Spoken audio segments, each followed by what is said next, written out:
Alors bienvenue sur Global Industries, sur notre stand où on vous présente aujourd'hui une solution de chargement-déchargement de machines-outils avec le modèle compact. Comme vous le voyez, même sur notre stand, on peut l'installer dans un endroit avec peu de place. Donc on a une partie ici qui est la zone de stockage des pièces qui vont être chargées dans la machine-outil. Ici, on symbolise la machine-outil avec un mandrin 3 morts qui peut être par exemple un tour à commande numérique. On va aller sur la partie supervision, donc qui est le cœur du système, sachant qu'on est maître de cette solution. On a ici une page principale qui va donner l'état d'avancement de la production. Donc ici 23 pièces sur 53. C'est très simple. Toutes nos solutions donc, sont sans programmation langage robot FANUC.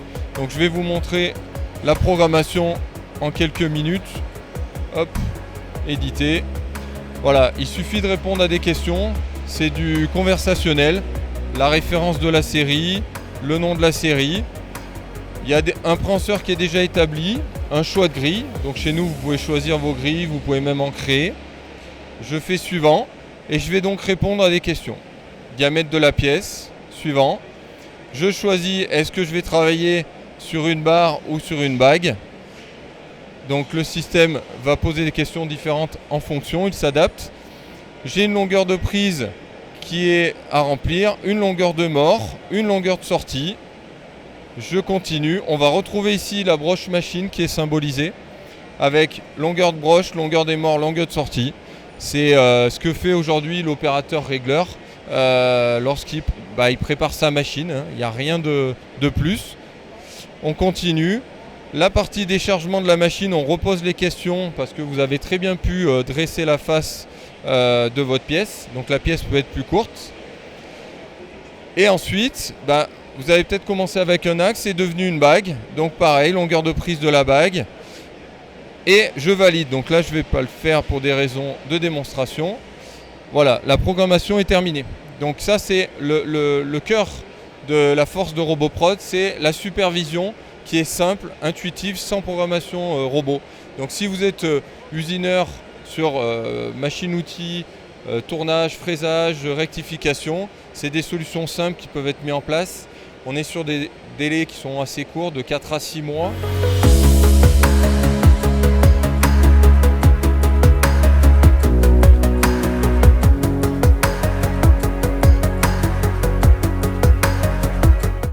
Nous sommes sur le stand de Schunk, qui est notre partenaire en moyen de serrage donc pour la machine-outil.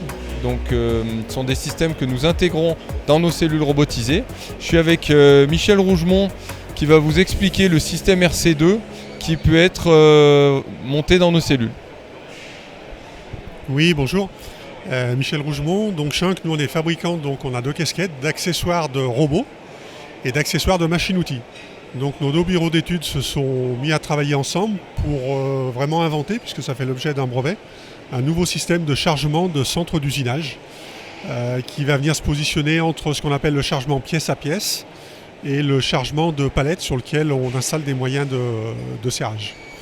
Donc l'avantage du système RC2, c'est qu'on va pouvoir se dispenser d'un certain nombre de palettes, au minimum 20 palettes, donc ça veut dire 20 palettes, 20 étaux ou 20 moyens de serrage. Puisqu'en fait on va avoir un robot qui va être équipé d'un servomoteur, donc avec d'autres fonctions, qui va venir se clamper directement sur l'étau. Et c'est l'étau qui va venir donc récupérer la pièce sur le système de stockage d'entrée et qui après va venir se positionner directement sur le point zéro qui va être dans le centre d'usinage. Voilà. Donc là on positionne donc l'étau, on a des fonctions de sécurisation, de bon positionnement de l'étau avec des soufflages. Donc là, on imagine qu'on est en train de lancer l'usinage. L'usinage est terminé. On va venir donc récupérer donc, la pièce usinée donc, directement dans l'étau. Voilà. Et là, donc, on a une application qui est complète, puisqu'on va venir donc, faire le retournement de la pièce pour faire ce qu'on appelle la 6e face. Voilà. Donc au niveau de la capacité de serrage, on va avoir donc, 2 gammes d'étaux, une gamme d'étaux en largeur de mort 125 mm. Qui peut prendre des pièces jusqu'à 225 mm, d'un poids d'un peu plus de 24 kg. et des étaux un petit peu plus petits comme ceux qu'on a pu voir actuellement, en largeur de mort 80 mm. Donc là, on propose vraiment une solution qui est très adaptée pour les sous-traitants avec des séries de pièces répétitives ou les fabricants. Merci Michel pour cette belle présentation. Je vous invite maintenant, on va continuer sur un autre stand qui est le sujet du contrôle.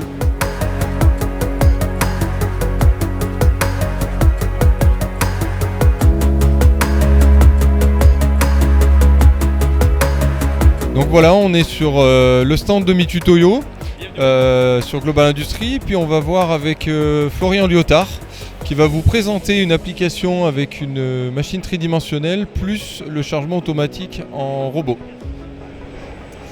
Merci Aurélien. Donc oui, on a travaillé en collaboration avec RoboProd pour mettre en évidence une solution standard robotisée pour faire du chargement automatique sur une machine à mesurer tridimensionnelle, mais on peut imaginer évidemment robotiser tout type de machine de contrôle.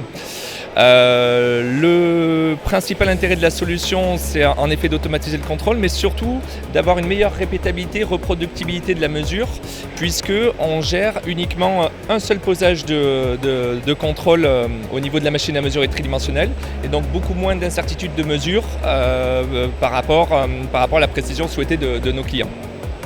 Donc voilà un petit peu le principe de la mesure. La solution RoboProd va nous permettre surtout de ne pas avoir à gérer de trajectoire robot, puisqu'ils ont une solution intégrée qui va nous permettre de basculer les pièces d'une sur l'autre. Voilà. On va pouvoir jeter un œil à l'application qui effectivement permet de n'avoir surtout aucun langage robot pour programmer la position des pièces, la prise de pièces, la dépose et surtout l'interface qu'on réalise entre RoboProd et Mitu Toyo. L'utilisateur final n'a pas à s'en occuper, on va gérer ça de notre côté. Donc c'est une interface en conversationnel. Il suffit de répondre à des questions, donc les positions de pièces avec des delta X, des delta Y, et ensuite la position de hauteur de la pièce dans son posage. Ensuite, on va avoir la position de prise de pièces. Voilà, donc comme vous voyez, on déroule le programme pour donner toutes les informations robot sans utiliser de programme robot. Donc, je ne vais pas valider, car c'est une démo. Voilà. Donc, vous voyez, voilà, il n'y a aucun langage robot et ni d'échange particulier ou de complications pour le contrôleur. Voilà, c'est une application qui s'intègre complètement par nous et Mitu Toyo. C'est vrai que la solution RoboProd nous permet de simplifier cette approche-là et de mettre à disposition la robotique auprès du plus grand nombre. Voilà le gros intérêt de la solution. Chose importante également, c'est évidemment nos logiciels vont communiquer avec la partie automate pour gérer toute la notion de traçabilité de la pièce. C'est important, surtout dans le domaine du médical, du pharmaceutique. Donc ça garantit la traçabilité de la pièce et l'accréditation FDA, évidemment, qui sont importants pour nos clients dans ces secteurs d'activité-là. Voilà. Merci Florian. Je t'en prie. Allez, on continue sur la partie machine-outil.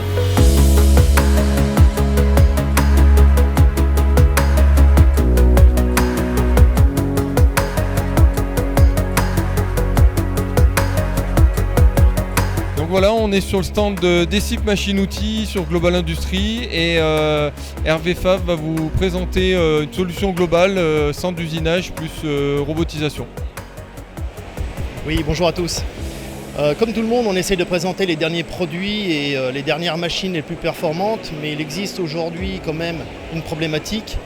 C'est la problématique du nombre de salariés qu'on peut mettre devant ces fameuses machines. On a beau travailler vite, on a beau avoir des grandes vitesses de déplacement rapide, il reste une constante qu'il faut avoir, c'est le chargement-déchargement en automatique. On a travaillé avec la société RoboProd dernièrement pour proposer à nos clients une solution complète avec une interface relativement simple pour que tout à chacun puisse par quelques paramètres en fait changer de série sur leur production. Donc voilà, je vais vous présenter l'interface de la solution RoboProd qui est une interface simple et intuitive et qui ne nécessite aucune programmation en langage robot. Donc pour ça, je vais aller dans Programmation, je fais éditer mon programme et je vais répondre à des questions. Donc l'offset en X et l'offset en Y de la position de mes pièces dans la grille, un nombre de lignes et un nombre de colonnes. Je fais suivant. Ensuite, l'interface nous demande quelle est la hauteur de la pièce, la hauteur de sortie de la grille, puisque on met des grilles qui peuvent maintenir les pièces hautes pour qu'elles ne basculent pas. Ensuite, le LY et LX correspond à la largeur et longueur de ma pièce. Donc là, on est sur du 40-40. Ensuite, je vais choisir, dans ce cas-là, j'ai deux pinces. Ça peut être une pince avec des mordous et une pince avec des mordures. Donc je suis avec la pince 1. J'ai une longueur de mord qui est de 46 mm dans ce cas-là. Et une distance de prise que j'ai choisie à 20 mm. Ensuite, je retrouve mon étau qui correspond donc à l'étau qui est monté dans la machine. Je vais préciser la hauteur de la pièce, qui est la hauteur de sortie de la pièce qui est à l'intérieur, et la position de mon fond de mort. Je vais lui préciser si je veux une dépose à 0 dans l'étau ou si je veux un décalage. Ça, c'est possible également. On repose la question, c'est le même écran, mais c'est uniquement pour reprendre la pièce. Donc la pièce, on lui indique sa hauteur sortie qui peut être différente puisqu'elle a été usinée, la pièce. Elle peut être plus courte. Et on valide la position puisqu'on pourrait avoir une pièce qui a été usinée plus d'un côté que de l'autre et on souhaiterait prendre uniquement sur un côté de la pièce. Le robot, on lui indique que je veux reprendre les pièces avec la pince 2 et non pas la 1 puisque je serai en mordou pour ne pas marquer les pièces avec une distance de prise toujours de 20 mm et je sauvegarde.